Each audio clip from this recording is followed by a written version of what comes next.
You're listening to the Zach Lowe Show, sponsored by FanDuel. America's #1 sportsbook has made it easier than ever to get in on the action during an NBA playoff game. That's right now, even after tip-off. Just look for the live SGP tab on the FanDuel Sportsbook app and build your bet slip. Then sit back, relax, and track the outcome of your parlay right in the app. And if you don't already have it, download the FanDuel app today to make every moment more. The Ringer is committed to responsible gaming. Please visit rg-help.com to learn more about the resources and helplines available and listen to the end of the episode for additional details. Must be 21 and over and present in select states. Gambling problem? Call 1-800-GAMBLER or visit rg-help.com. All right, everybody, coming up, we got Michael Pina on all things NBA playoffs. The Lakers are out. Rudy Gobert had a game. The Wolves are moving on. The Rockets are alive. Cavs Pacers preview. Looking ahead to games this weekend. Everything Heat off season coming up with Michael Pina on the Zach Lowe Show.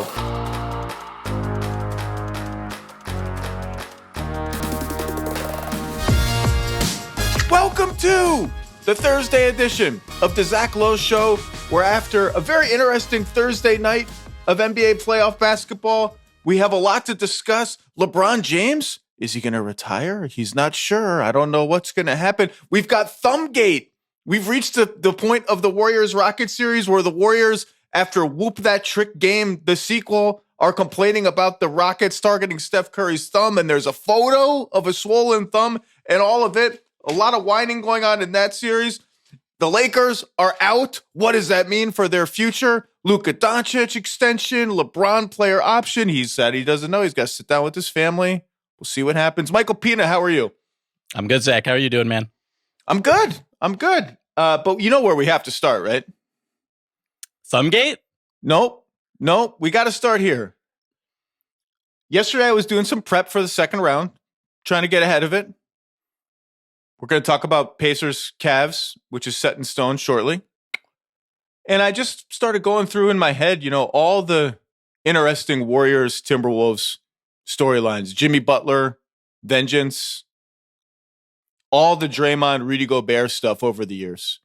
Draymond obviously put him in the chokehold, put him in the Ted Deep, put him in the $1 Million Dream for a bit. Made fun of him multiple times for weeping upon not making the 2019 All-Star game. Brought it up again 3 years later to make fun of him. Went on him as part of the TNT crew. We just went at him like every single game. And I'm thinking about that. Then I watch Warriors-Lakers. And boy, the lead up to that series. I don't know, Rudy against the 5-out lineup. Like, he could get played off the floor.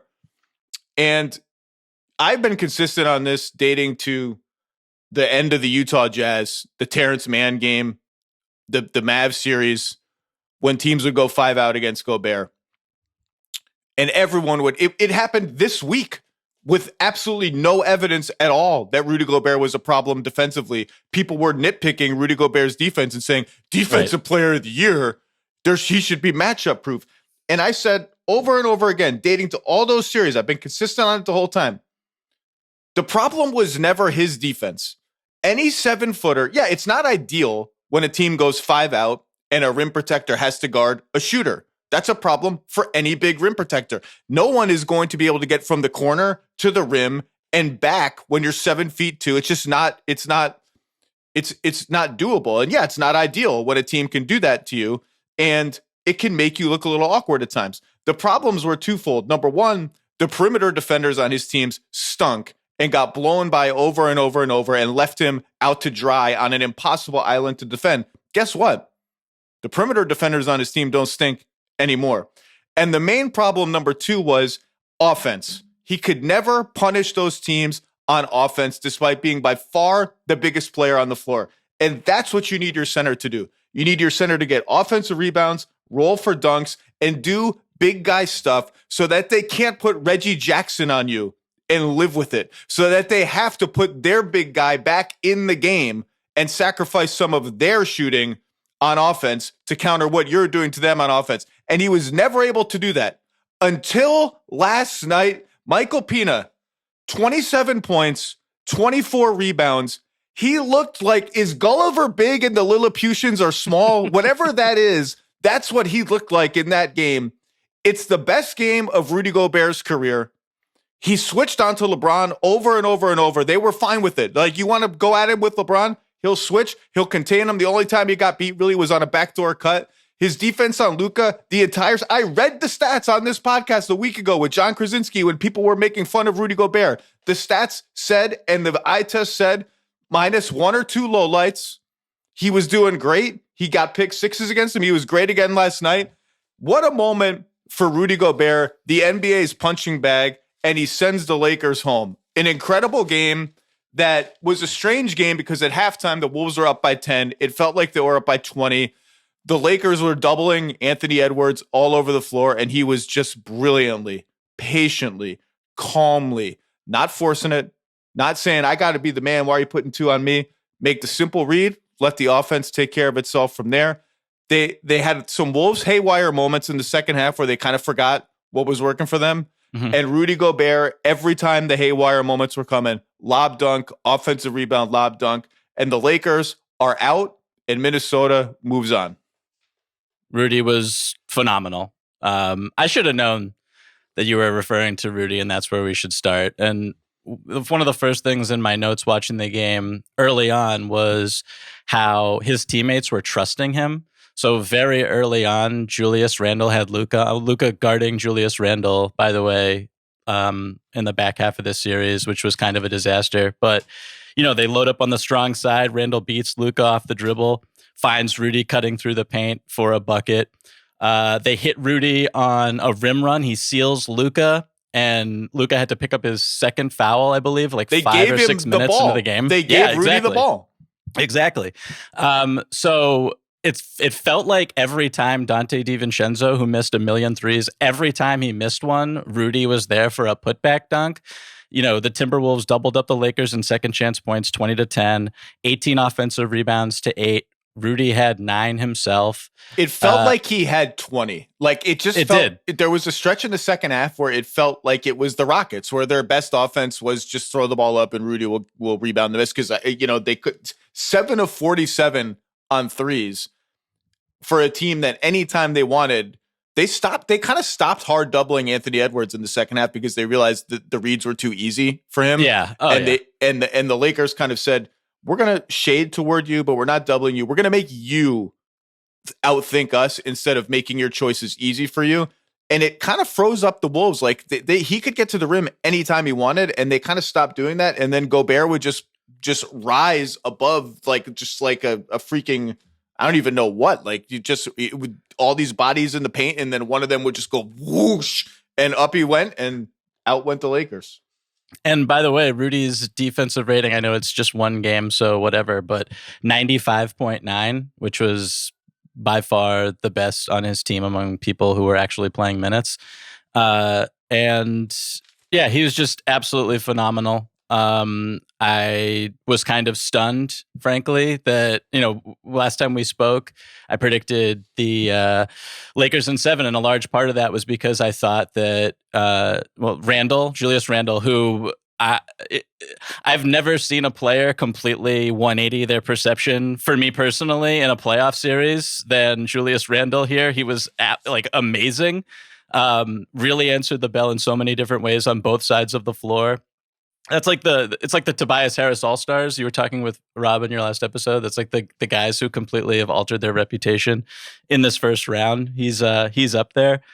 But yeah, I just, the decision by JJ Redick to put Maxi Kleber, his Lakers debut, I don't know if we're going to spend a lot of time talking about that, but I was actually going to ask you, do you think Maxi Kleber knew that he played for the Lakers until he got into the game? Do you think do you think he was like, wait, me? Well, I'm on the team? What's happening right now? We're playing the first time he touched the ball, he forgot how to dribble momentarily. It was really tough. And then he put him back in the game with 5 minutes to go. I couldn't believe it. In crunch time? One of the funniest, and this is not Dan Wojcicki's fault at all. Don't read this the wrong way. But one of the funniest little subplots of these kind of playoff series are when, Dan Wojcicki writes this great article for the LA Times about the Lakers' banshee culture and how JJ Redick got Jared Vanderbilt and Jordan Goodwin and Gabe Vincent to play like banshees, and that was their mantra. We're going to fly around and be problems. And it comes out and it's this glowing, wonderful story. And Jordan Goodwin's a great story. I like Jordan Goodwin. He's a good player. And then it turns out like that day that comes out is the day JJ plays the 5-man lineup the entire second half. It's like, oh, great. These Banshees, none of them can play. Is Maxi Kleba available? He's not a Banshee. He wasn't in the story, but we need to play him. It's the same way. Like, I love ESPN published essentially, they were like, we got to get ahead of this. They published Tim McMahon's Houston Rockets obituary, what basically yesterday, which is like looking ahead to the offseason. Do the Rockets need a star? Let's get this out ahead of Game 5, and then the Rockets roll in Game 5. I love when stuff like that happens. Yeah, Maxi Kleba, Laker legend, unbelievable. Yeah, quick aside, I wrote a Rockets obit yesterday spent about 2 or 3 hours in my afternoon, so that was cool watching that game unfold as it did.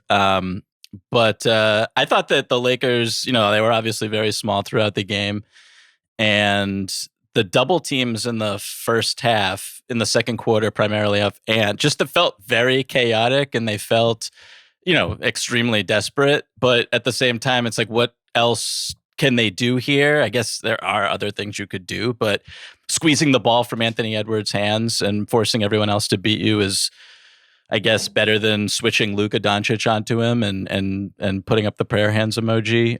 But yeah, I'm kind of stunned that they won in 5. I'm not going to lie to you. I looked at this and in hindsight, looking at the Lakers roster and how it's built around Luka and just how inadequate it is, and a lot of the pieces that he needs just weren't there. It makes sense that they lost in 5, and it makes sense that they lost kind of the way they did. I didn't expect Rudy to have 27 and 20 or whatever he did, but it makes sense for them to get pounded on the offensive glass and the boards, and just to be overwhelmed by the athleticism in transition. So yeah, it's shout out to Rudy. I don't even know what else to say. Well, I'll cop to it too. I picked Lakers in 7. I trusted their track record post Luka. I did not trust the Wolves to remain composed at key moments of the game. And I did not trust Julius Randle. And Julius Randle had a fantastic series on both ends of the floor. Minnesota really, a lot of good defense is the absence of events happening, the absence of mistakes. So it's hard to notice. And you get to the end of these games and you're like, man, I didn't really see like any of like Randle falling asleep off the ball, Ant falling asleep off the ball, Ant missing a box out. Like, they really dialed in, and Randle, every time they needed a bucket last night, when it felt like the offense was in the mud and things were going off the rails and they were hunting the wrong matchups, like for, Reggie Miller called it out right away in the third quarter on the broadcast. Like, Luka can barely move after the DiVincenzo hard foul and his back injury, and they're not going at him. And Randle was the first one to go at him, and Randle settled them down. Every time the offense seemed to be going off the rails, he would get a bucket. He was awesome. And this whole series reminded me of last year when I thought Phoenix was a problematic matchup for the Wolves. And the Wolves were like, how about we're just bigger, nastier, meaner, and tougher, and we're just going to beat the hell out of them. Now, Phoenix rolled over and died in that series. The Lakers fought until the end. But an awesome, awesome win for Minnesota, and an awesome moment for Gobert, who, again, is a punching bag. We don't need to get into it. And when things go bad for him, they tend to go bad in the most spectacular way possible. The Luka shot last year, France essentially, his own nation essentially benching him in the Olympics because it wasn't working. And when things go bad, they go bad. And this was a great night for him. If you were the Wolves, who would you rather play in the next round? I would rather play the Golden State Warriors. And I say that with all due respect to Steph and Draymond and Jimmy and the championship pedigree. I just don't want any part of the length, athleticism, and youth that Houston can throw at Anthony Edwards without over helping off the 3-point line. They don't need to send 2 at Ant 30 feet from the basket. I mean, I'm sure we're going to talk about this game, but like, the Houston Rockets played a lineup at the end of the first quarter that it was Jabari Smith Jr., Amen Thompson, Alperen Şengün, Steven Adams, and Tari Eason. And I was staring at my laptop screen like, is this the biggest 5-man unit I've ever seen in a basketball game? And they got 2 straight stops out of their zone because Amen Thompson's closeouts are, I mean, he's like an apparition. His closeouts are it's like they're more entertaining than some players' dunks. They're incredible. He just devoured Moses Moody. He makes Steph flinch. He's amazing. So I think the athleticism with Houston, all things aside about their offense, which looks okay when Fred VanVleet shoots like 90% on pull-up jump shots. I think I would go with, I would rather play the Golden State Warriors if I was the Minnesota Timberwolves. I disagree. Okay. I would rather play the Rockets. And look, again, we've reached the stage of the Western Conference playoffs where it's no picnic no matter who you play. The Rockets offense is in a state of affairs where their two-way ceiling to me just isn't as high as what the Warriors can reach when the Warriors are rolling. The Warriors are smaller, less imposing, prone to a dud now and then, like they had last night in Game 5. A dud. Draymond said it after the game. They might as well have been playing whoop that trick. I was thinking about it the whole game. It's the same loss they had in Memphis 3 years ago, up 3-1 with Game 6 looming at home. Dangerous game to play. That's the Clippers.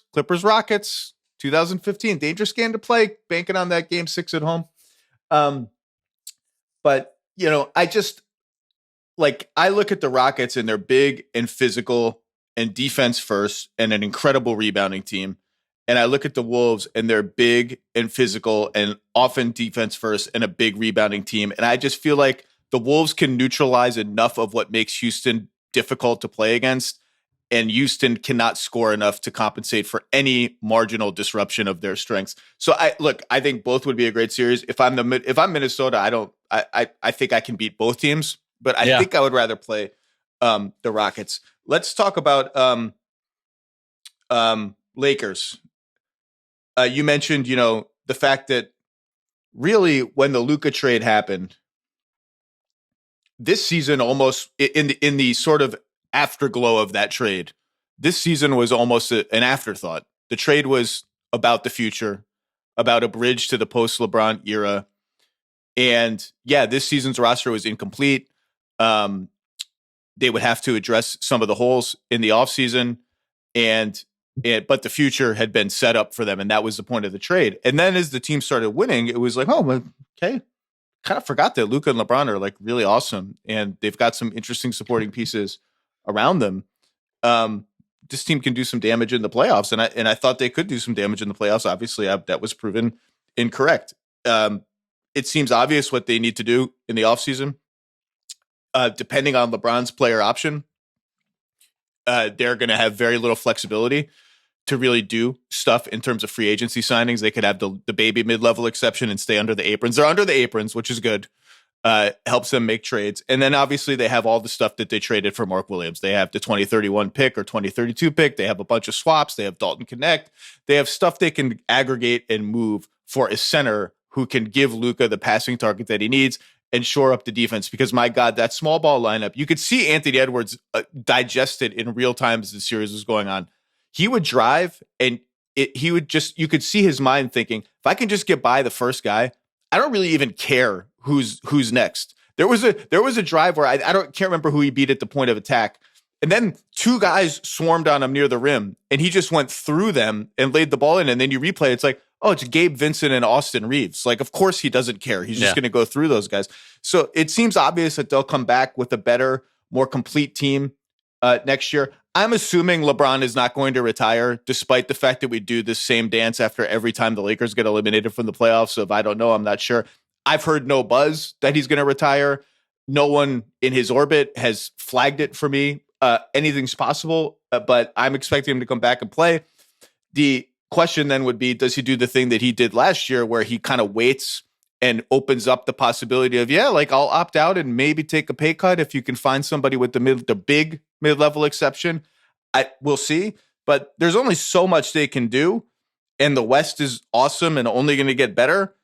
The likelihood remains that this team will not win a championship in the next 2 or 3 years. It's just going to be very hard, but they have Luka, and if Luka can get in shape and get healthy, and he's just, he got fouled hard last night. He got fouled hard and it hurt, and he fell awkwardly and his back bent a little bit. That hurts. But he's always laboring. Like when it's Kevin Harlan, who is amazing. Kevin Harlan is just killing all these games. He's so good.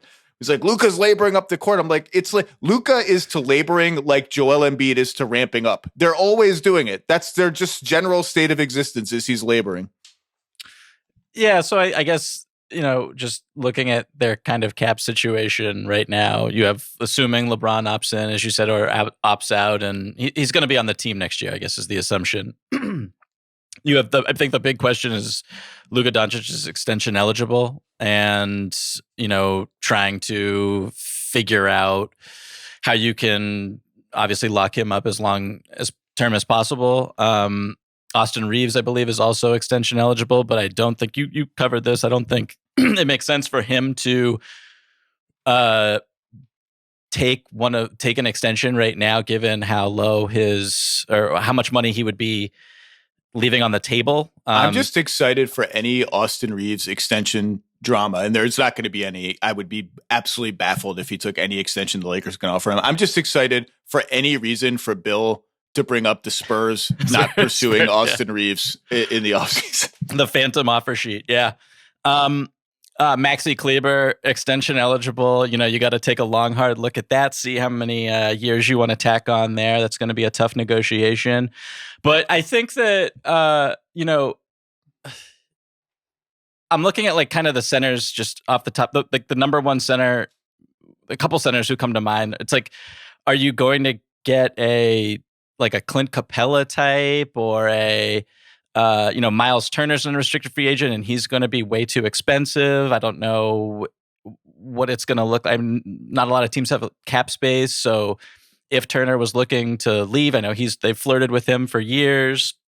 If they were to get him with the mid-level, but I think he's too rich for their blood. Do you revisit Mark Williams? Probably not, even though, we'll never know the answer to this, but I feel like Mark Williams would have been a potential difference maker in this type of series. And it was kind of difficult not to have him on the court.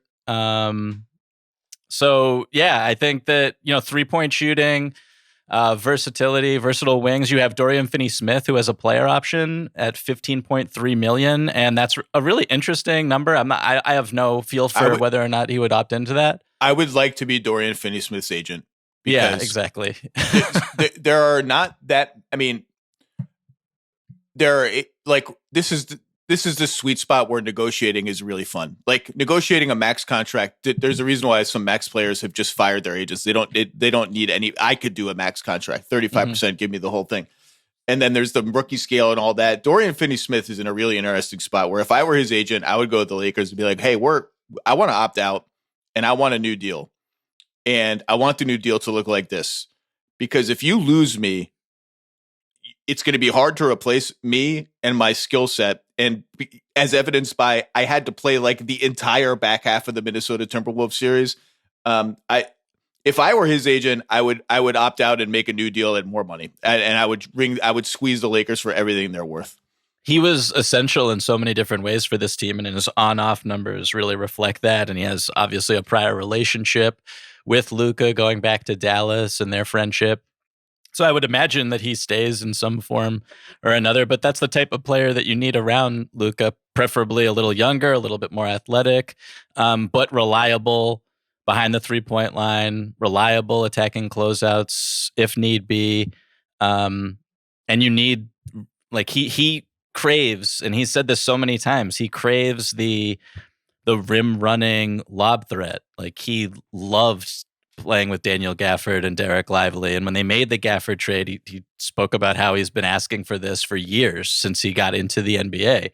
And so I don't know who it is. I'm surprised they didn't get Gafford in the Luka trade. Maybe they should have gone back at the last minute and say, you know what? We're just not sure about this Luka guy. Can he throw in Gafford as a sweetener? Is there anyone that kind of comes to mind for you that would make sense here, that is gettable, that kind of fits this skill set? Hey, it'll be a fungible guy, unless there's some move we don't see. It'll be a Capella type where it's just sort of a fungible, like replacement level, decent guy. And Mark Williams was just a really interesting upside bet. And I don't know what that physical showed. I don't know what they saw. I don't know if he would have been ready for this kind of stage defensively. And they knew that in trading for him, that there's a learning curve. And he's obviously missed like half of his NBA games so far due to injury. So he doesn't have a ton of experience. I going back to something I said before, I want to clarify this. I said it's unlikely that the Lakers ever win a championship in the Luka LeBron era. Yeah, that I believe that. If they nail this offseason, is there a finals level ceiling for a team with Luka, LeBron, and better depth and a real big man? Sure. It's just wildly unlikely that with LeBron now passing 40, that they're going to win 3 or 4 playoff series. It's just such a slot. I mean, look how hard these series are. And there'd be 2 left if they got by this one. They won 1 game. So yeah, it's possible, but in this conference, it's just really, really hard. All right, let's move on from the Lakers because they have moved on from our lives. Although I did enjoy JJ's cranky pregame press conference yesterday where he walked out after a question about the substitution patterns and really took it as an affront. I haven't done an episode since the Bucks collapsed and their season was over, and Giannis and Tyrese Halliburton's father got into it after the game, and then Giannis did his annual, I'm going to give an incredibly thoughtful 4-minute monologue about losing and the nature of losing. I mean, look, I don't know even what to do with that collapse. It's just absolutely an incredible sequence of events involving Gary Trent Jr. turnovers and Andrew Nembhard hitting a quick 3. That, by the way, that Andrew Nembhard 3 and the fact that they end up winning the game is why you don't take the quick 2. You just have to take 3s when you're in a situation like this. And he did, and he got it into a manageable spot. I don't know what to, do you have any hot takes on the John Halliburton versus Giannis confrontation? I can't honestly say Ryan that Clark on ESPN called for him to be banned from all future NBA games. I was like, all right. We're getting scorchers on John Halliburton. Seems very harsh. The man apologized, and I think we can leave it at that. I was more interested in the Giannis head grab of Ben Mathurin, where it looks like he's, it starts very amicable, and it seems like he's whispering words of advice or goodwill, and then all of a sudden they're like about to fight. I thought that was more interesting to me, I guess, but Bill said this on his pod about the whole aura of this last Giannis game felt very similar to LeBron in 2010 in Boston. Ripping the jersey off, walking into the tunnel, and I kind of agree with that. And I think that, of course, this is up to Giannis in a lot of ways. I also think that the Milwaukee Bucks as an organization should do their due diligence and make a really smart decision this offseason. And I don't say that lightly. I know how important Giannis is to that community and that franchise, and he's one of the best players in the history of the sport. But the future, if you hang on to him, is just particularly bleak, in my opinion. So I don't know. It'll be a fascinating summer for the Milwaukee Bucks. Look, first of all, 30, 20, and 13. Insane. In a game in which his team was super undermanned. Just an awesome performance in 44 minutes. And I did, I recorded Monday after Dame's injury and all of that. So I did this, but, just put it simply, there is no hope for this team to win big as currently constructed. There's no hope. Trading Dame was the last pivot point that they could potentially maybe have to surround Giannis with a winning roster. I already did this episode. I'm not going to do it again. And there is no, the one point I wanted to amplify is there's no path to reclaiming their own draft picks that have been traded in the Drew Holiday and Damian Lillard trades. There is no path to getting those picks back, Nets style, and opening up a tank path. That does also not include trading Giannis. The only way to get those picks back is to trade Giannis for a shit ton of stuff and trade some of that stuff to the teams that have your own picks and get those picks back, along with hopefully picks from a team like Phoenix or something, so you can triangulate your bets against lots of other teams. So there's just no middle ground where, we keep Giannis, we also get our picks, we also have a deal. There's no hope here. And you said it's up to Giannis. The Bucks should do their due diligence. Look, I think the Bucks will never trade Giannis without telling him that they're going to do it. They'll never even open up trade discussions, I don't think, without asking him, hey, can we do this? And I don't know what's going to happen. it's ultimately going to be up to Giannis, and it's going to be up to Giannis and the Bucks, who have to stare at this reality that it's over as a championship contender in Milwaukee for the next X amount of years. And what do you want to do about it? What do we want to do about it together? And I don't think anyone's going to begrudge anybody either way. That's it on Bucks. I have no hot takes on Tyrese Halliburton's dad. Is it a little immature to wave a towel in Giannis's face and talk shit to him after he like almost single-handedly beat your fully healthy Indiana Pacers team at home in an elimination game? Yeah, it's a little immature. Like I like how Giannis was like, I might do that if my sons become good basketball players. I might be that guy. I would hope I wouldn't be that guy. It's not a great look, but anyway, that's all I have to say on John Halliburton. Good moment for the Pacers. The Zach Lowe Show is brought to you by FanDuel. The NBA playoffs are underway, so don't miss your chance to bet on all the clutch shots and legendary performances with FanDuel, America's #1 sportsbook. FanDuel is the best place to find all your favorite player props, and now you can make a heads-up play with player performance trends. That means whether you want to bet on a player to score 30 points or put up a triple-double, you can check out the latest stats and see who's hot without leaving the app. Plus, after the game tips off, you can combine live prop bets into a same-game parlay for a chance to win big. If you don't already have FanDuel, it's not too late to get in on all the playoff action. You'll get started with $200 in bonus bets if your first $5 bet wins. So just visit FanDuel.com/low, my last name, LOWE, to join today. Make every moment more with FanDuel, official sports betting partner of the NBA. Must be 21 or over and present in select states, or 18 and over and present in DC. First online real money wager only, $5 deposit required. Bonus issued is not withdrawable. Bonus bets which expire 7 days after receipt. Restrictions apply. See terms at sportsbook.fanduel.com. Gambling problem? Call 1-800-GAMBLER or visit rg-help.com. Warriors, Rockets. Houston blows them out at home in Game 5. Warriors banking on Game 6. What did you see in this game that if you're a Rockets fan, you can say, okay, I can take that with me to Golden State, and that is a sustainable thing. As you said, like Fred VanVleet shooting 8 of 13, 4 of 6 from 3 may not be sustainable. Dylan Brooks shooting 7 of 13, Amen Thompson 8 of 12, although sensational game. The shooting may not be sustainable, but what's something that happened in that game that could be sustainable?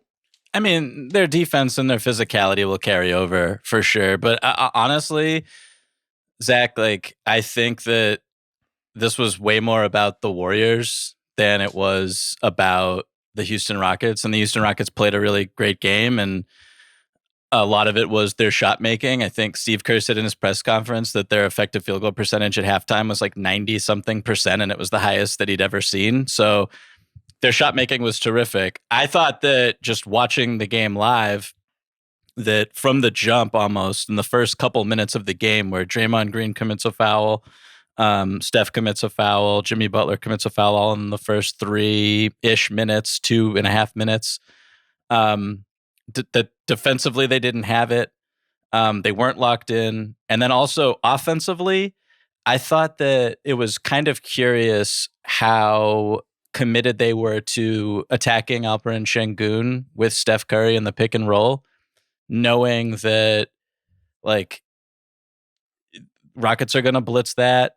And if you keep doing it, the Rockets, very smart defensive basketball team, their help will be early behind the play, and they don't really care about, Jimmy Butler off ball. They don't care about Draymond Green off ball, and the spacing isn't great. And so I was kind of, they got good stuff like the first 2 times they ran it, and then they kept going to it.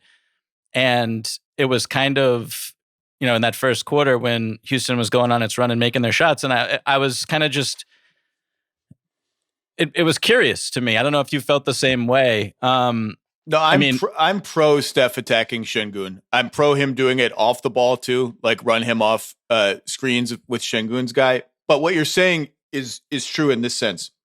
They're putting Şengün on Podziemski, and we will talk about this new Warriors starting 5 and whether it's a starting 5 that can work in the next round.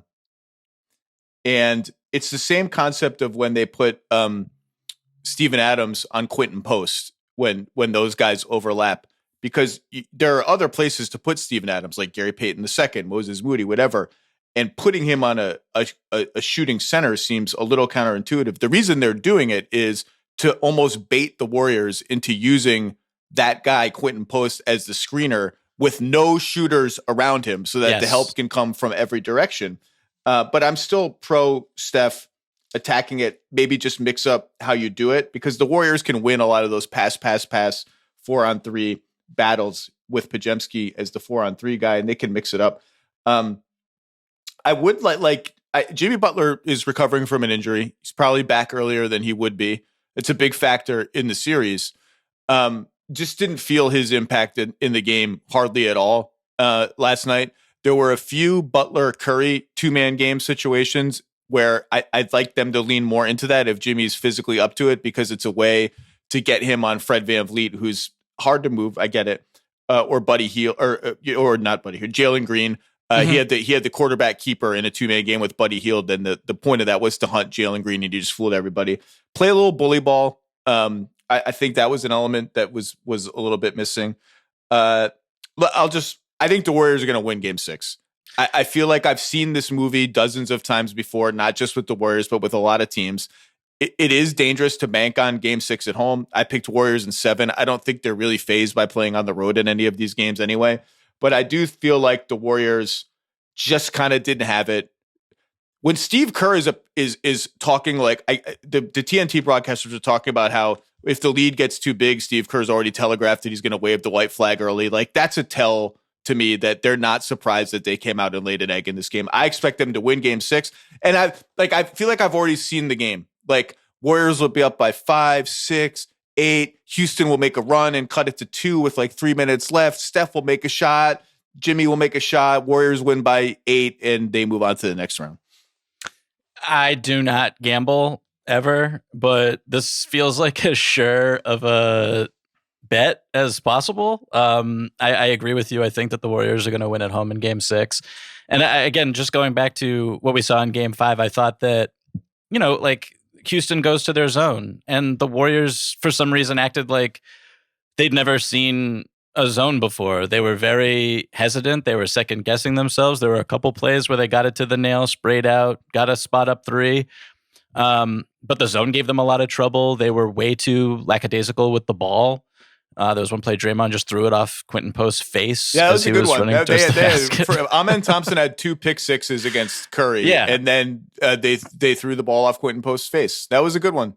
Yeah, and I also thought that Jalen Green didn't statistically have a good game, but there was, a sequence in there, or a couple sequences when they were, running high pick and roll, and they were setting the screen for him really close to midcourt, and Kevon Looney was on the court, and Kevon Looney was in drop, and Jalen Green was just kind of dancing and getting wherever he wanted for a couple minutes there.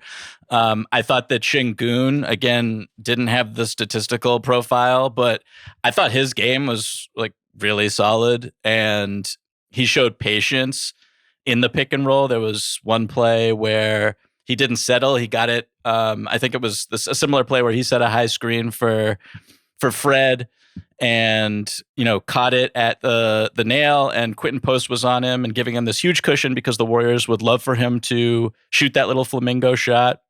But instead of taking the bait, he threw it back out to Fred, ran another pick and roll, got a better angle, got behind Post, and drew a foul.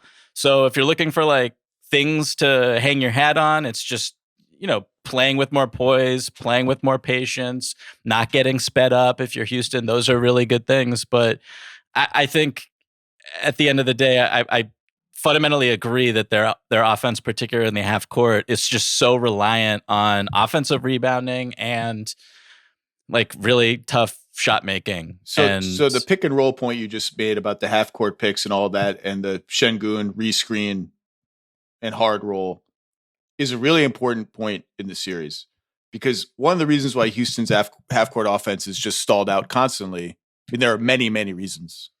It's an offense that's frankly in its infancy stylistically. They just don't have counters. They don't do a lot of interesting things. They do one thing, and if you stop that one thing, they don't really know what else to do.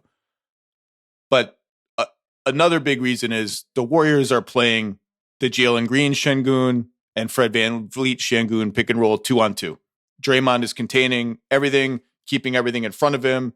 and they don't have to send help from anywhere. And Houston's big men cannot get behind Draymond on the roll.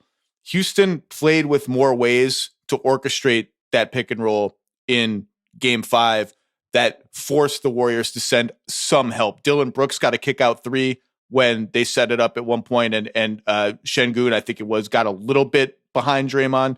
You just got to get some traction, whether it's playing with where the screen is, attacking it in different ways, setting a rescreen, having setting a screen for the screener on his way up to set the real pick so that there's some momentum going into it. Just something to get the Warriors to scrunch in. You mentioned the zone. I looked it up this morning. The Warriors against Houston zone, 0.91 points per possession so far in this series. That is very bad for the Warriors and very good for the Rockets. And it's not just that it's the two centers. It's just, as you pointed out earlier, everybody on the floor is gigantic. They close every space super fast. And another reason I think under the radar why the zone is really working, they've dared to play it when Steph is on the floor a little bit, but they play it a lot when Steph is off the floor. And those are the Jimmy Butler minutes.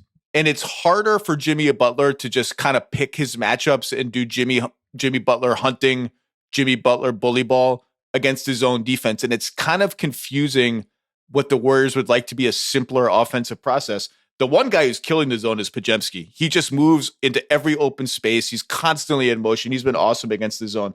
Adam Şengün together, plus 31 in 54 minutes, 48% offensive rebounding rate. The Rockets' offensive rebounding rate for this series is 37%. That would have been number 1. Houston has attempted 42 more free throws than the Warriors. Now, they've made like half as many more free throws than the Warriors because they can't freaking shoot from the foul line. And a couple other smart things I just wanted to highlight. They have finally started to go at Steph in some creative ways. Dylan Brooks sealed him for a high-low. Tari Eason sealed him for a high-low. And Amen Thompson, games 1 to 3 total, 12 pick and rolls. Games 4 and 5 total, 22 pick and rolls. That's according to Second Spectrum. He's gone at Steph one-on-one a little bit, and I expect the Warriors to be like, all right, look, this is cool. We're not letting you do this anymore. We're going to duck way under screens against you. We're going to be a little more diligent against you in the pick and roll. But we'll see. I mean, look, the Rockets are a tough team. They're now plus 6 for the series overall, despite the Warriors winning garbage time last night and kind of fake getting back into the game. They're a good team. It just feels like a series where they're really going to rue the game 4 loss, and they're going to lose in 6. But stranger things have happened. Fun game last night. The thumb stuff. First of all, did you see the press conference where Steve Kerr talks about going after and Dylan Brooks? What is your reaction to this? I don't. I don't know. It's just me. I'm not really interested in like any stuff like this when I'm watching basketball. I didn't know that this was a thing until I watched the press conference. And I expected Steve, when I'm listening to the question being asked, I expected Steve Kerr to be like, we're not worried about that and whatever. We're getting ready for game 6 and we played like crap tonight. There's a million reasons that we lost. And he didn't do that at all, which I thought was really funny, and called the league's reaction to it, or I guess like how it's not a foul, but the refs can call a flagrant foul. I guess he's referring to like the high five closeout, which is not a foul. And I guess the implication is, and you could see Steph motioning for it like 4 minutes into the game when Şengün and Dylan Brooks closed out on him, that they're hitting me. And I guess the implication is, I mean, this is not the first player to have a thumb injury. In other players have, like if he were a big man posting up, people would be swatting at his thumb. But I guess the implication is they're getting over exuberant with the high five closeout in an attempt to knock at his thumb. Dylan Brooks didn't exactly deny it. He basically said that he did it. Yeah. He said, I have the quote right here. If someone had an injured ankle, I would attack that ankle every single time. So whatever they're saying on the broadcast, they can keep saying it. Yeah, and that's, I think a lot of players have that mentality, No, I don't particularly know in the what playoffs. does Dylan. I would have followed up with Dylan Brooks. Like, do you mean you would just like go at the guy with a sprained ankle and make him defend in space, or do you mean you would like try to kick the guy's ankle and actually injure it? I don't think that's would what be he the meant. follow up question. Dylan, Yeah. are you there behind your sunglasses that you always wear indoors for some reason? Can you hello? I don't. Steve Kerr made it seem like the coaches association has had 14 meetings about this, and they're like unanimous, and they're preparing a very sternly worded letter and PowerPoint presentation to the league. I will say this arose because the Warriors broadcast pointed it out and said they've done this before. There is no more Homer broadcast in the entire NBA, and for all I know, in the world of sports, than the Warriors broadcast. You don't have to take what they say with a grain of salt. You have to take what they say with a silo of salt. And of course, they're going to bring it up and accuse the Rockets of nefariousness. I just would also like to say, you have Draymond Green on your team. Right. You don't think that dude is A, ultra physical to the point that he's borderline like getting teed up or ejected from half the games, and B, any dirty trick, not dirty, I retract the word. I use it in the facetious sense. Any bit of extra physicality and let me grab an arm. Andrew Bogut used to be the master of just grabbing people's arms so they couldn't rotate on defense. Like, okay, I would just say let's give it a rest, win game 6, and move on if you can to face whoever to face Minnesota. And that would be it. You know, I was doing prep for that series. That would be a really fun series. And one of the questions I would have right away is it's interesting how many lineups Steve Kerr is toggling through. And he has now, for 2 games in a row, decided we're not starting Moses Moody anymore. We need more shooting, more playmaking. We need to make life more difficult for Alper and Şengün. We need to give him no safe-ish places to hide and try to coax him toward guarding Draymond, which they don't want to do too often. Mm-hmm. And so they're starting a very small lineup of Curry, Hield, Podziemski, Butler, Green. And you just start outlining the matchups in a possible Minnesota series. And you're like, who's guarding who? Does that hold up? Is there enough size there? Because you've got to find guys to guard Ant and Randall and Gobert, who needs to be accounted for, as he just reminded us. And Draymond and Butler can only guard 2 of those 3 players. And so I wouldn't be surprised if they get to that series and Buddy Hield is now coming off the bench again. And Moses Moody comes in. He's guarded Ant a bit, or Gary Payton II has guarded Ant a bit in their prior matchups. I don't know that lineup stands up to Minnesota, but it's interesting that we get all the way to this point in the season, and the Warriors are still just flying through lineups and trying everything. They played a lineup last night: Curry, Moody, Butler, Guy Santos, and Kevon Looney, that had played 2 possessions total, according to Cleaning the Glass, in the regular season and playoffs combined before that game. And Guy Santos made a couple threes. It's like, all right, Guy Santos. I don't even know. Like, is it even worth bringing up? No, Jonathan Kuminga, no. Move on. It's not worth it. I've given up. Sad times. You've given up on Jonathan Kuminga? No, I've given up on them play. It's sad times right now. And what could we call the Kuminga? It can't be an island. Not everything could be an island. I like alliteration, like Kuminga K, something like that. Kuminga Keys. Yeah, the Kuminga Keys. It's rough right now. It rough. Sure is. Power's out. Winds are heavy. Pacers, Cavs. Preview this series after the Cavs.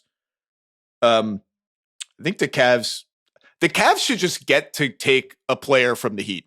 They should just, that's how much they embarrass the Heat. The league should step in and be like, you know what? Miami, you can protect 2 players. The Heat, the Cavs get to pick any other player from your team. And he now plays for the Cavs. Starting in the playoffs now. This is a really fun series. I've heard, Bill has mentioned he would pick Cleveland in 7, but he thinks Indiana has a fighting chance. Indiana's been a legit, very good team now for 55 games since Tyrese Halliburton had a slow start to the season, and thus so did they. they're broadly similar teams. Smallish backcourts, two versatile, interesting big man pairings that are, Mobley, Siakam are like, versatile sort of herky jerky players. Allen, Turner, not that similar in terms of 3-point shooting, but rim protection on defense. Both very low turnover teams. Mm-hmm. And both teams are going to play around with, where do we hide our small guards on defense, or our defensively challenged guards? Where do we hide Halliburton? Who does Garland guard? Both play fast. Both have very deep benches. And so it's an interesting clash in that sense. I just keep coming back to, I just think Cleveland has like everything Indiana has, and they're just better across the board talent wise. They also look incredibly fresh. Like you can tell that Donovan Mitchell's minutes load has been lower this season. I mean, he just looked like he was faster than everyone in the Miami games. So I'm going to pick Cleveland in the series, but I do think it's interesting. Where would you like to start thinking about this matchup? I mean, I'll echo everything that you said just about the similarities between these two teams. And I think that it feels like, I don't know if you feel the same way, but a lot of these series have been a slog and kind of defined by the defenses and the physicality. That's been a big theme in this postseason. And I think that this series has an opportunity to give us just, aesthetically breathtaking offensive basketball. I don't know if it'll be up and down, particularly because Indiana's transition defense is very good. And as you said, neither team really turns it over. So there's limited opportunities there. But the offenses are just tremendous.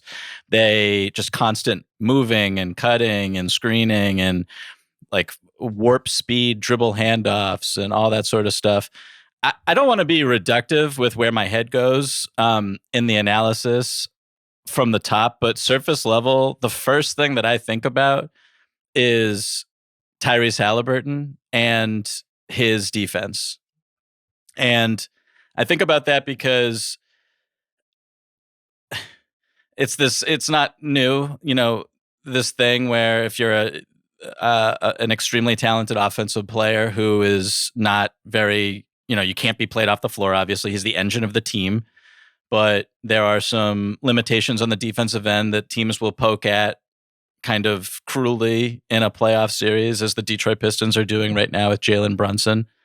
And I watched, the first round where the Cleveland Cavaliers Darius Garland publicly stated, called Tyler Hero out by name in terms of, this is what we're doing. This is our offensive game plan to put this guy in ball screens, make him defend, attack him. And I think that it'll be really interesting. We don't have a big sample this season with Halliburton against the Cleveland Cavaliers. He played in one game, one half really, a game that the Pacers won, and he got hurt. I think he pulled his hamstring, and it was like in January or something. And then he played them again in April, but no one on the Cavs played in that game because it didn't mean anything to them. So just thinking about, how often are the Cleveland Cavaliers going to go at Tyrese Halliburton? How much success will they have doing so? And, what is the balance between just running our stuff? We run pick and roll anyway, a ton of pick and roll. We have a lot of success with it. We love pick and roll with our bigs. We don't really want to, we could obviously run multiple pick and rolls and get a switch that way or something like that. But, that we don't want to muck up our offense. It's beautiful. It produced 136.2 points per 100 possessions in the first round. But I'm just curious, just how central Halliburton's defense will be in this series. So that's the primary thing I'm going to be looking at. I think it's going to be central, like it will be for most teams the Pacers play. On paper, and I think to some degree in reality, I mean, Indiana's been a good defensive team now for quite a while. I think they ended up middle of the pack, but last 50 games are probably 8th, 9th, something like that. Nembhard and Nesmith are a very good twosome to put on Garland and Mitchell.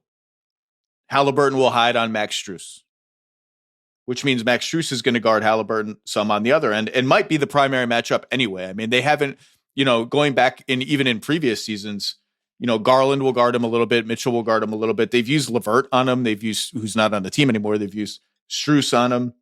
Dean Wade, Dean Wade. Isaac Okoro. Isaac Okoro has guarded both Pascal Siakam and Tyrese Halliburton. So, we'll see.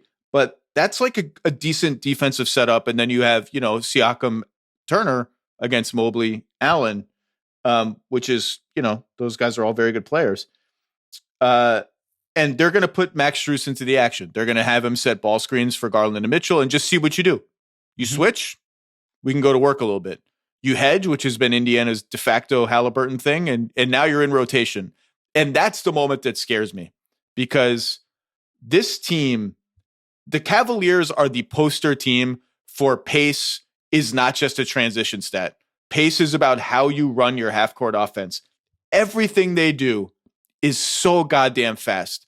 Everything is full speed, full urgency, every cut, every handoff, every fake toward the screen and go the other way. And once they start, once you get in that first rotation, they are just eating you alive. And they're one step ahead of you the entire way. And then the Pacers bench, this is a big, big test defensively for Mathurin, assuming he can play, Shepherd if he's in the rotation, TJ McConnell, who hasn't quite been the same guy defensively this year. Obi Toppin, I could see Obi Toppin having a rough defensive series, and that means more minutes for Jarris Walker. It's a big, big test for them.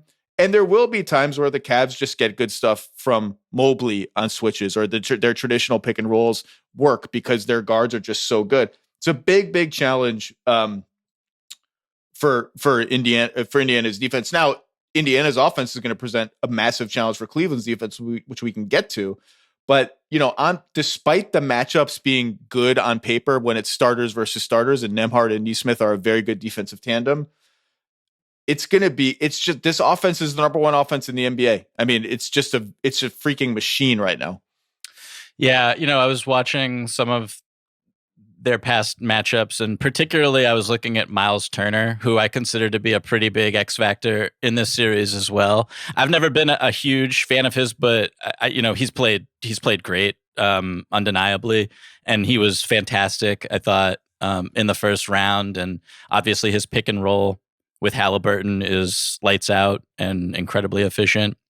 But I'm just curious watching him, how he can hold up defensively against the pick and rolls that Cleveland will run at him. He's going to probably be matched up from the start with Jared Allen, who is like this combination of Wilt Chamberlain and I don't even he's shooting 99.9% from the field in the playoffs. Just absolutely incredible stuff from him.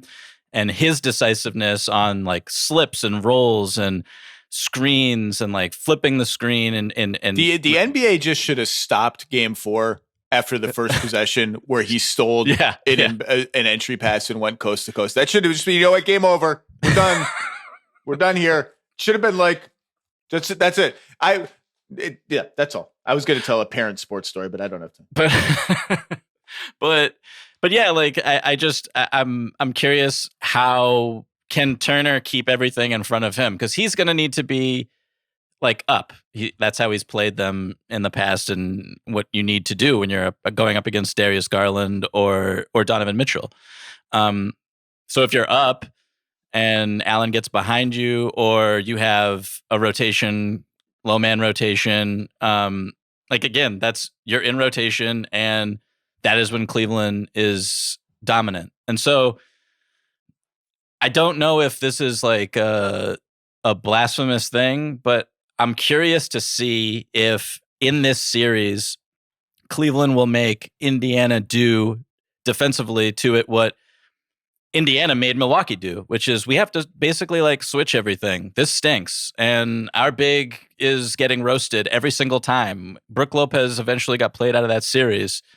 And it's because it's just so difficult I'm not saying Miles Turner's plotting. I think he's got a little bit of, he's not Brook Lopez right now, but it's a tall task for him defensively. So I think that his ability to hold the fort and as a team collectively for them to kind of, shrink the floor a little bit, but also, stop the roll, but also take away the corners at the same time. I mean, like similarly on a much smaller scale, like can Thomas Bryant play in this series, or is this a Siakam top end 4-5 backup center situation? I honestly didn't even consider Thomas Bryant in my thought process for that reason, because I just think that you have to switch a ton against, and not to get ahead of us, but like if we get the Eastern Conference Finals, it's like that matchup is favorable, I think, defensively, or a team like the Boston Celtics is favorable because they're comfortable switching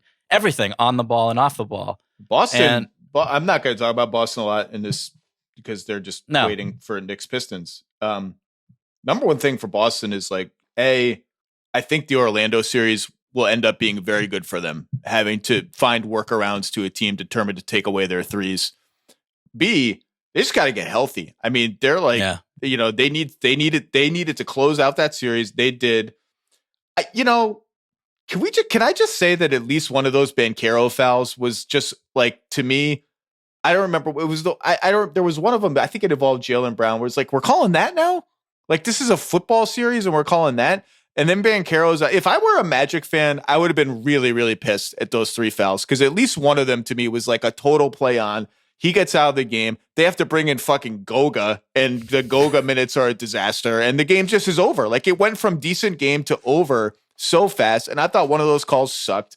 And that's all. But Boston just needs to get healthy. Okay. So you're talking about Cleveland's offense and what a machine they are, and all the challenges they present. The Pacers' offense is awesome too. The Cavs don't have like a great matchup unless they're going to play a Okoro a lot. And Kenny Atkinson is sort of telegraphed, like, I don't want to play a Okoro a lot. I'd rather over-index on shooting. They don't have a great matchup for Halliburton. I suspect they will try Strus. I don't know. It wouldn't surprise me if they tried Garland on him and just, you know what, Darius? Like, if you're healthy, if your toes good, like, we're not going to hide you. We've said all year you're not going to be a pigeon. You're not going to be, a target. Like, let's go out and do it. I would lean a little bit on Strus gets it to start with. And the big man matchups are interesting because they have played around with putting Mobley on Miles Turner and Jared Allen on Pascal Siakam with the idea of put your faster guy on the better 3-point shooter, the pick and pop guy. And like, my number one recommendation for facing Indiana is, and credit to Miles Turner, he's become such a good shooter that this is hard to do. I'm not overreacting to the Halliburton Miles Turner pick and pop. That doesn't mean I'm just going to let Miles Turner shoot wide open threes, but I'm not sending like a third guy scrambling to him on the pop, because Tyrese Halliburton is going to see that happening before you even do it, and he's going to skip Miles Turner altogether and find the open man. I'm going to drop, not like Brook Lopez level drop, like a high drop and recover. Maybe mix in a blitz here or there to make Miles Turner a playmaker, but I'm not going to send a third guy flying at that pick and roll right from the start. And I'm going to be interested to see how they react to that. Honestly, Zach, I wouldn't be surprised if they switch that action. Jared Allen and Evan Mobley have been switch happy all season, and I know that Jared Allen on Tyrese Halliburton is a problem for Cleveland. Evan Mobley on Tyrese Halliburton is totally livable. It's the other end of some of those switches that are interesting to me. This is a major Pascal Siakam series. Yes. If they're going to switch the Pascal Tyrese 2-man game, and I would run it both ways. Try to get a small guy on Siakam. If they're going to switch that, or if I can generate switches on that, he's got to eat on those switches and draw help. Who guards him when the Cavs go with one big guy? Because they're going to stagger Mobley and Allen and play a lot with pick who's the 4. Sometimes it's Dean Wade. Sometimes it's Okoro. Sometimes it's even Max Strus. They've got to win those minutes with Siakam. He's got to win those matchups. And maybe it's DeAndre Hunter who, by the way, DeAndre Hunter has these weeks where he just makes every contested 3. Like, there's no rotation. There's no anything. He's just like, I'm just going to take this 3 now with you in my face. And it went in like 9 times in a row against, I don't understand it. There are places the Pacers can poke for sure beyond just Hunt, Darius Garland, which, I always like when they ISO Halliburton on some smaller guards or bigger guys. I think he's a very good isolation player. Again, these teams are like very, not mirror images of each other, but they're very similar. I think Indiana's going to be able to score an okay to decent amount in this series. I agree. I just think that Cleveland has more buttons to press and more options, and I like their depth more, and I trust their shooting more. I hit in my notes the Pascal Siakam is a huge player in this series, and whether it's an inverted pick and roll or whether it's sealing a guy in a cross match, I think that Indiana has to get like easy points. Like they have to get their transition stuff, and they can't give away anything. They have to take care of the ball. They have to get back in transition, and those are things that are a part of their identity and why they've made such a leap this year. Part of why they made such a leap this year defensively. I wonder if Indiana will go like way smaller than they have before, really. I was like tinkering around with some of the lineup combinations to see if TJ McConnell, Andrew Nembhard, and Tyrese Halliburton have played together this season. And the answer is not really. No, they have not.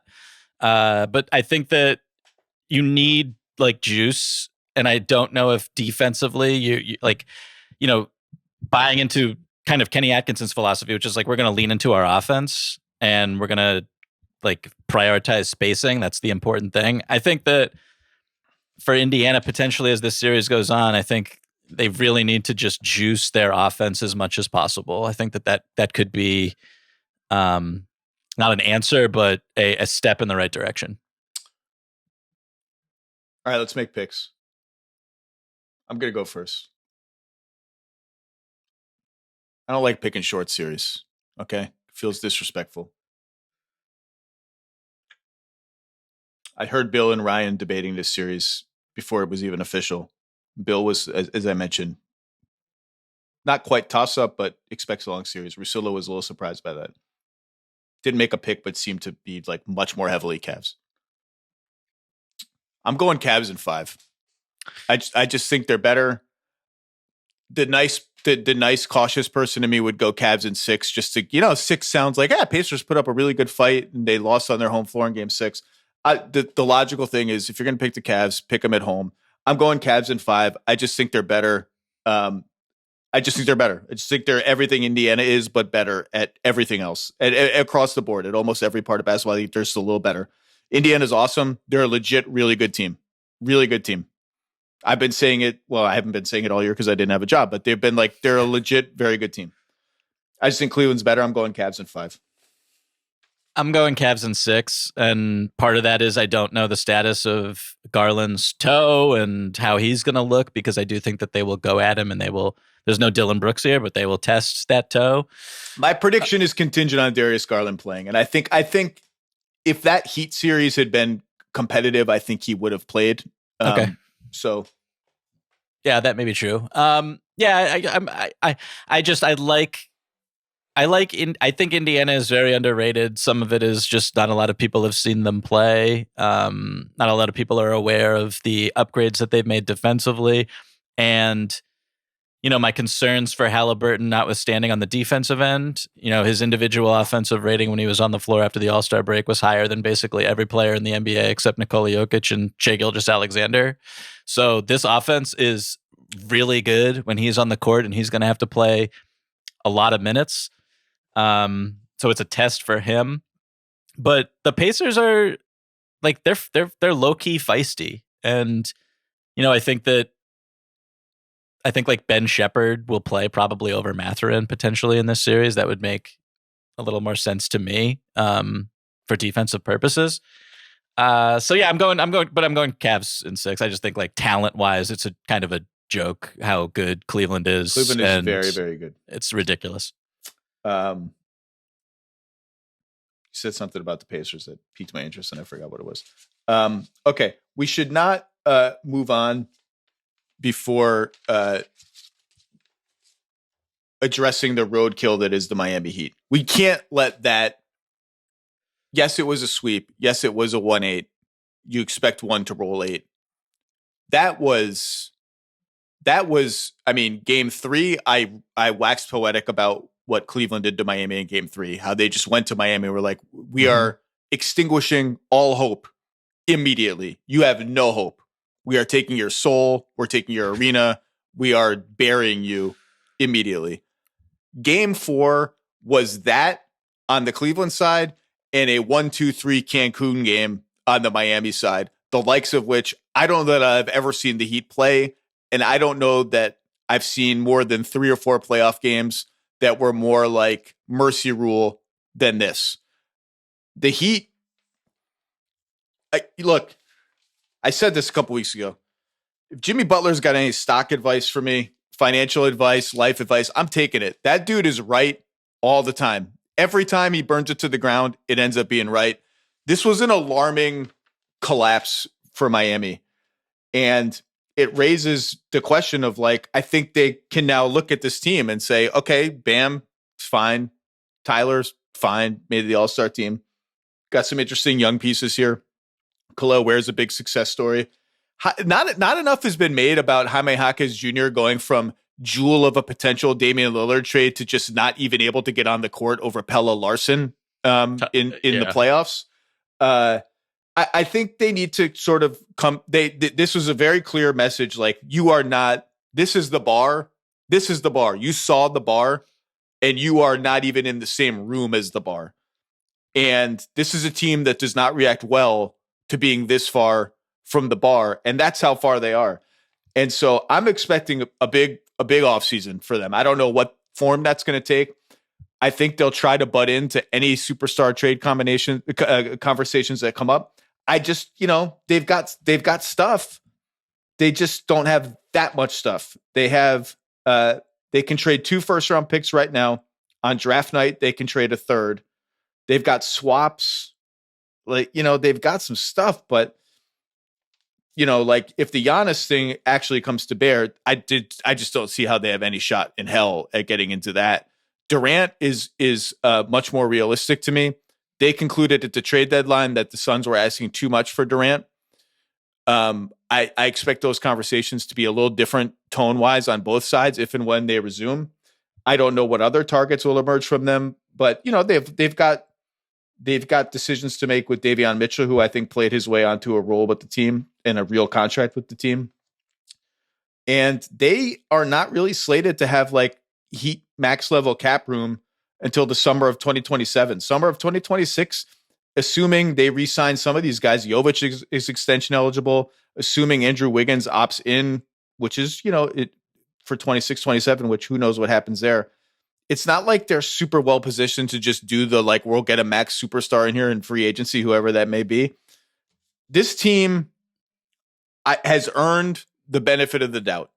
This team transitioned from the LeBron thing to the next iteration, and then the Chris Bosh blood clot thing happens. Then they go down this just purgatory of Dion Waiters and James Johnson and Hassan Whiteside and Justice Winslow, and, like, oh my God, we paid all these guys, and Tyler Johnson. Remember Tyler Johnson? Tyler Johnson's, offer sheet. And it looked like they were stuck in the mud, and they dug their way out of it with smart draft picks and smart opportunistic, where South Beach, where Miami, Jimmy Butler wants to come here, trades. They've earned the benefit of the doubt. Man, it's a slog for them, and I'm sure they'll try everything, and I don't know what answers are realistic for them other than buy low on Durant in the last year of a $50 million contract. Lot to unpack there. Well, first of all, like, Andrew Wiggins, $30.1 million player option. You don't think he's picking that one up? Well, who knows? He could get traded by then. There could be. I would assume he picks it up. Did he score 30 points combined in the entire first round sweep? I don't know. Speaking of 30-point something, you do have to give them the benefit of the doubt, I think, to a certain extent. I think, like, there's a lot of obviously it's much more difficult to maneuver with the new CBA. Just the ecosystem of the NBA makes it a lot harder to make the type of moves that Miami has historically to resurrect itself. And they've made some questionable moves and decisions in recent years that kind of will have you being like, okay, like if another team did something like that, like, the hindsight is 2020, but giving a protected first for Terry Rozier that year. I'm so glad you brought that up, because what I mean, I don't even know what happened. Like, obviously there's been this like vague gambling probe hanging over him that, has never led anywhere yet. This is for him to turn into a zero. Like, you have a first round. I liked that trade for them. I think he was averaging 20 plus points a game for the Charlotte Hornets. Now, it's the Hornets. Someone's got to score points. But he was like a good NBA player and just vanished completely. Like, what a catastrophe. It has not it's not gone how they thought it would. But it's like, I don't mean to hate on Terry Rozier. I didn't see this coming, but I think more fundamentally it's about, one of the great organizations really know what they are, who they have, and what they're realistic about their limitations, and they're realistic about their goals and what is attainable. And I thought at the time of that trade, I didn't think Miami was like that was very marginal to me in terms of an upgrade to give up that type of asset when I didn't think like they want to win the championship, right? That's like that's what it's in their head. And in their defense, they have a track record at that point of making that trade of like, oh, we get really far in the playoffs, even when you don't think we will. Very fair, very fair. And I think that was the year Jimmy got hurt, right? If I'm not mistaken. So yeah, Jimmy got hurt, and then it all went south from there. Jimmy talked about how we're going to win game 2 and we're going to win the series, and if I had been there, this and that. And Pat Riley told him to be quiet and blah blah blah. Right. Well, and that kind of speaks to my point, which is, I mean, much more significant than the Terry Rozier fiasco is the handling of Jimmy Butler. So, I mean, and a lot of players around the league have kind of talked about this openly with how Pat Riley treats players. And I guess I don't want to say like in an antiquated way, but some don't smile upon it, I guess, is what I would say. And so like that could have obviously been handled better in various ways, particularly if you just underestimated a guy who you should have had a better understanding of in terms of his motivations and all that sort of thing. So I think this is one of the more respected, for deservedly so, organizations and franchises in the NBA, and has been for 20 years. And if they were to get Giannis or whoever this summer, I'm not going to be like stunned because it's the Miami Heat. If they get Giannis, I would be stunned. Okay, I don't see how that is possible, given what the market for him, when you talk about this, if there is a market, and we're not doing that. I'm mostly speaking figuratively, but yeah, if they make a move that is the equivalent of the Jimmy Butler trade, where it's like you give up whatever they gave Josh Richardson and nothing for Jimmy Butler, I wouldn't be shocked. But at the same time, I don't expect them to get out of this. And I don't expect them to get out of this, to be honest with you. And I don't think they have. Yeah, we can make the Butler thing about a lot of things, right? Heat culture. Did they bend Heat culture to accommodate him? He was staying in different hotels now and then, and did different rules apply to him for whatever? And yeah, all that is fine and true. Let's just be simple about it. If they had paid him, everything would be fine. Like, I believe everything else is just noise. Oh, my role in the offense changed, this and that. That was all. It's all just window dressing to, we didn't pay him. He got pissed. He wants his money. He went to the Warriors and got his money. He wanted to go to the Suns because he knew that he would get his money. If Pat Riley had just said, hey, look, I know you missed a lot of games. We've had a lot of success together. Here's a 2-year, 3-year, whatever it is, extension. He'd be on the Heat right now. And the Heat would probably still be out, but he'd be on the Heat right now. And by the way, the Heat without him, obviously they got rolled. Obviously the way in which they got rolled was alarming. They just are so rudderless. They have no identity. They have lost they have lost whatever made them the Heat, the cutting, the toughness, the ball movement, the system around it. Like only when Duncan Robinson starts flying around in Hero, they just don't have an identity anymore. And I don't know what they're going to do to fix it. Okay, enough Heat. And I don't want any parting thoughts on the Heat. I was just actually, this is a little random. I was going to say, Bam touched on what you just said about the randomness of the offense in the Cleveland Cavaliers series, where guys were just shooting shots and no one knew where it was kind of coming from, and it didn't feel like the Miami Heat. And then my last thing that I wanted to say was, this is completely random, but really enjoyed the Draymond Green deep dive. And in terms of amplifiers, one of the first guys that pops into my head is Bam Adebayo, and it is, it's a slight basketball tragedy to see him in a situation where he is not in the right role, because he is he's limited in certain ways, but he's so excellent in others. He needs the type of player that Jimmy Butler is beside him to really, I think, he's a better shooter and scorer than Draymond, but really needs that type of player to maximize himself. Yeah, look, Bam. Everybody knows I love Bam. He's a winner. He was not good enough in this series. 17 points a game, 44% shooting. Not good enough. Not assertive enough. It wouldn't have mattered. And at some point, everybody just let go of the rope. And he's going to have series where he doesn't give them enough offensively.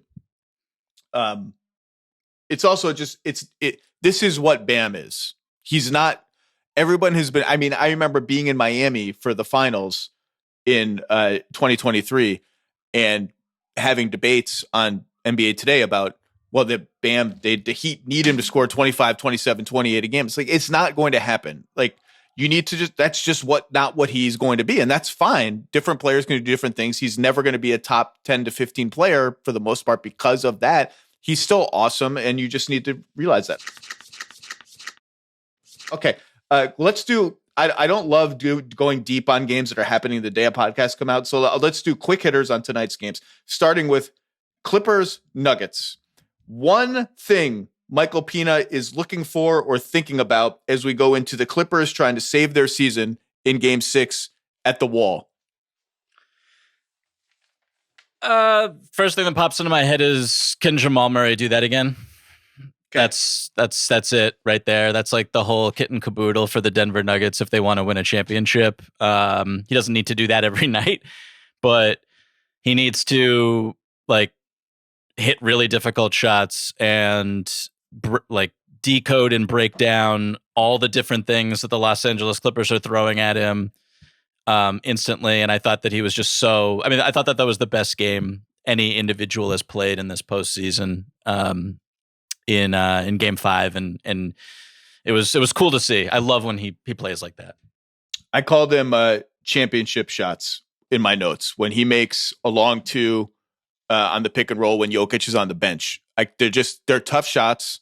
They're the championship shots. They're the shots that help the Nuggets win the championship. They need enough of those shots to go in because God forbid Jokic actually needs to rest for a few minutes.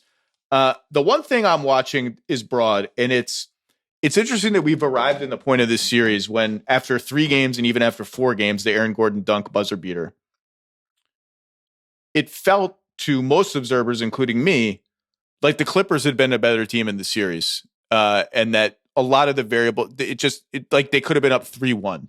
And now we've reached the point in Game 5 after a fairly easy Nuggets win that got a little dicey at the end, but then undicey, where it's interesting that the Clippers are now the team that has made the most adjustments, and it's not close.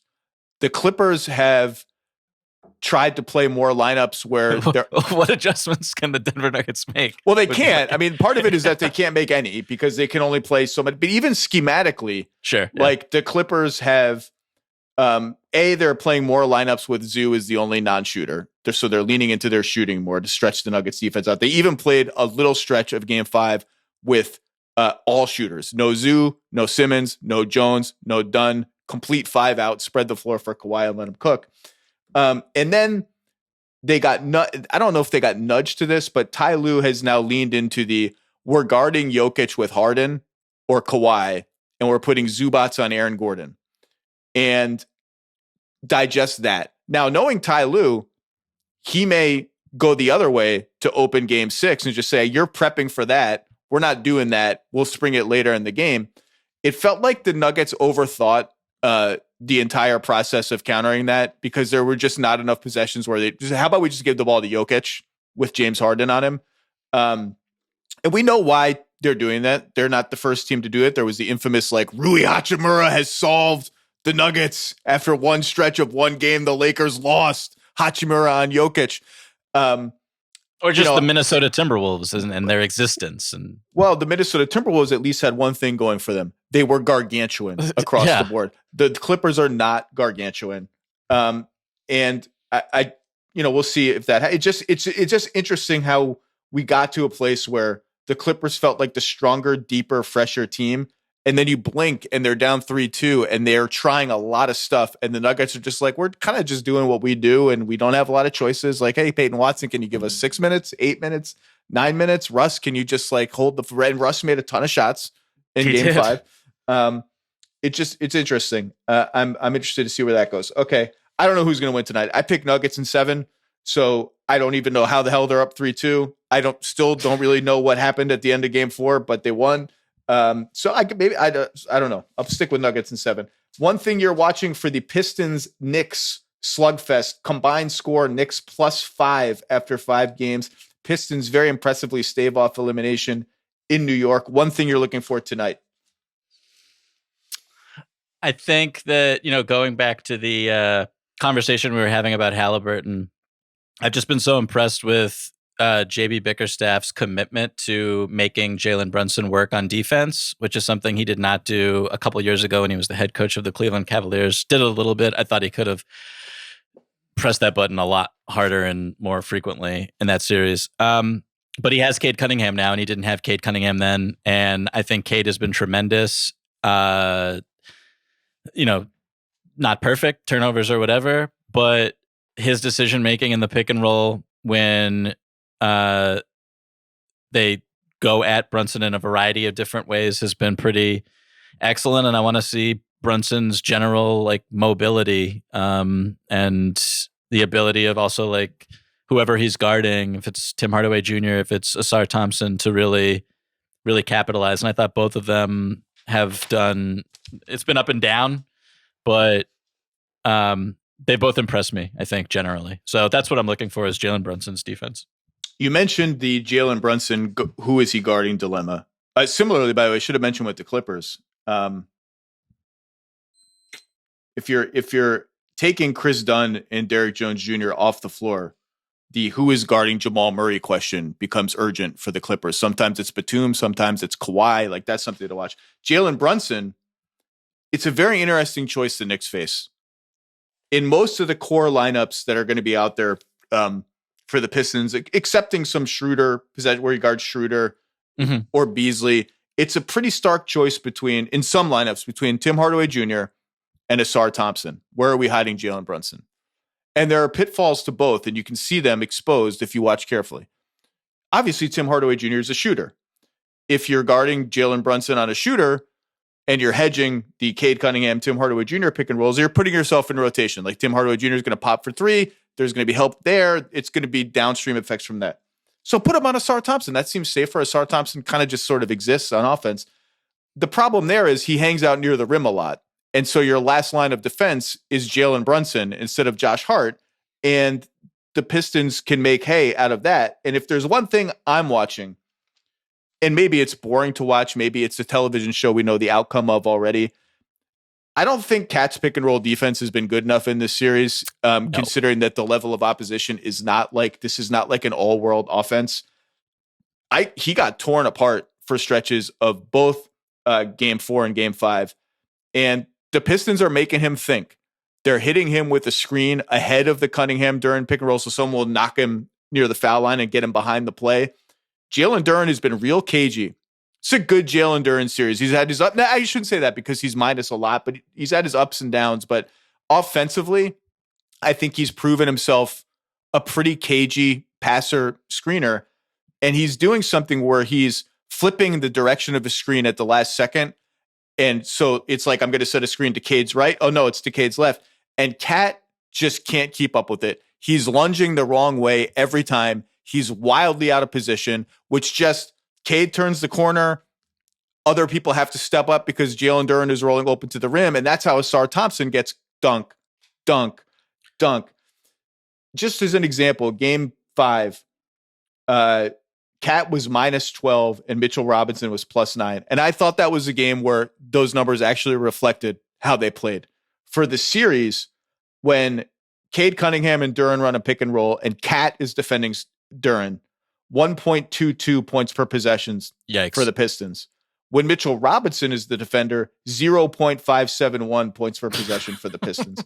So that's what I got my eye on, because looming, if healthy, is the second most explosive offensive team in the NBA in the Celtics, who get to lick their wounds and wait for whoever wins this series.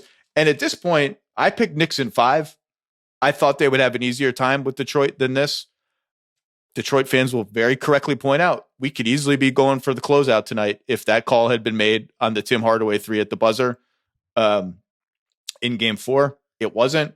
I don't know this is a game I got no feel for this one. Like, absolutely no feel for what's going to happen, other than it seems like it's going to be close and nasty, and Tobias Harris is going to be yelling at people. I love this. And I don't know. I don't know what's going to happen, but I'm very excited. This series has been fun, and I'm very excited to watch it.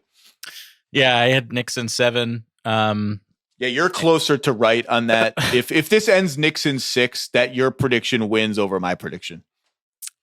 And, you know, I think Cade is the best player, or has been, and maybe is the best player in the series. I'd have to maybe think about that a little bit harder, but I love Cade, and I love Asar Thompson, and I love his defense, full court pressure on Jalen Brunson. I think that's made a big difference in this series. And I think that we're eventually going to have to rename the dunker spot to like something after the Thompson twins, because they've expanded like the diameter or the radius or whatever of wherever the dunker spot is supposed to be on a basketball court. Like, they take off and dunk it from like outside the paint. It's just, it's remarkable. There are rim run. There are drives where they raise up in traffic, both of them, and they're like still going up and like changing, like moving the ball around in the air as defenders who jumped after them are going down. And it's like, I almost like, Pistons fans aren't going to like this, and I say it as a total joke. Can we get them on the same team at some point, or would they just overlap so much that it wouldn't work? I just want to see what it would be like to have two Thompsons playing together in the NBA. Obviously, they've been together before at the same time. But you mentioned making Brunson work. I'd like to see the Knicks make Cade work a little bit more on defense. Now, Cade's a decent defender who's big and strong, but they started going into some Anunoby Brunson 2-man actions. I would just like to take the starch out of him a little bit. Yeah, that's a good call. I will also say what's really impressed me about Cade is how comfortable he is going at Mikal Bridges too. Like, he wants that matchup. The only guy he doesn't want is OG for obvious reasons, but he'll get Cat coming up. He'll get Mikal on switches. He'll wave Mikal's guy over. He'll if Mikal's on him, he'll wave away a teammate who is Tim Hardaway Jr. has Jalen Brunson on him. He'll wave him away. It's like, actually, no, I like this matchup. So I like that. I like the whole team's moxie, and the fact that they're doing this without Isaiah Stewart, who is one of the most important players throughout the regular season, is super impressive. So it brings a whole lot of moxie. Yeah, to put it lightly. So yeah, I have really no feel either for this series, but I would like to see the Pistons win at home and force us at Game 7. By the way, not everything can be a referendum on everything else, but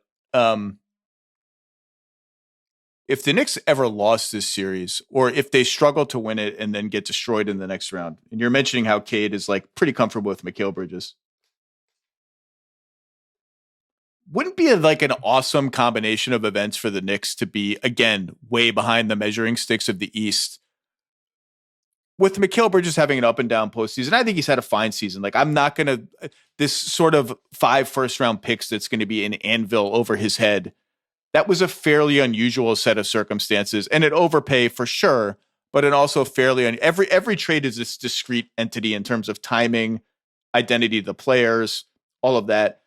But the combination of him being just okay and the possibility, like, what if Minnesota gets farther than the Knicks and Randall keeps playing like this? It's just going to be interesting to see how we get to the end of the Knicks season and think about, like, how do we actually feel about this core of players? How do they actually feel about this core of players?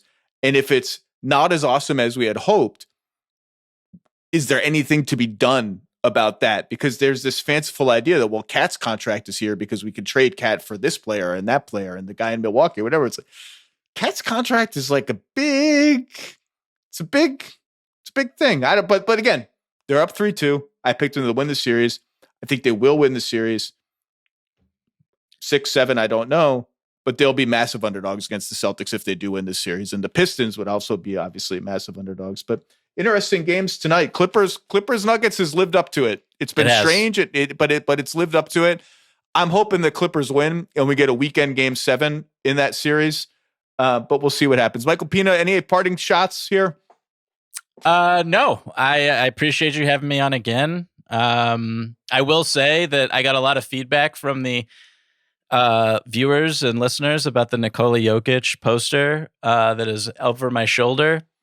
When I appeared last time, as we were talking about the MVP, and Oklahoma City Thunder fans didn't really appreciate that. And I will just say that it is a gift from my wife, and the only thing she let me hang up.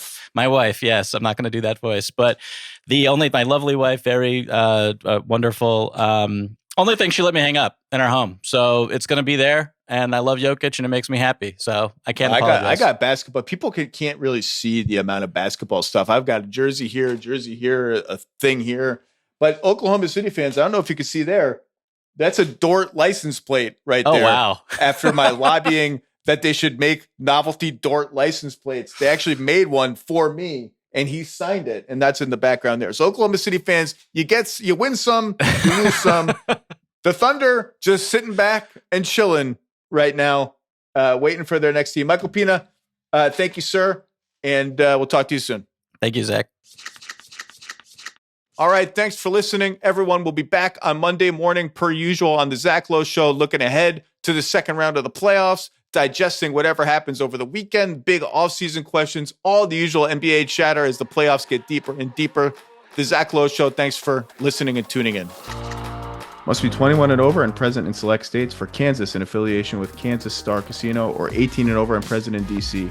Gambling problem? Call 1-800-GAMBLER or visit FanDuel.com/RG. Call 1-888-789-7777 or visit ccpg.org/chat in Connecticut or visit mdgamblinghelp.org in Maryland. Hope is here. Visit gamblinghelplinema.org or call 800-327-5050 for 24/7 support in Massachusetts, or call 1-877-8-HOPE-NY or text HOPE-NY in New York.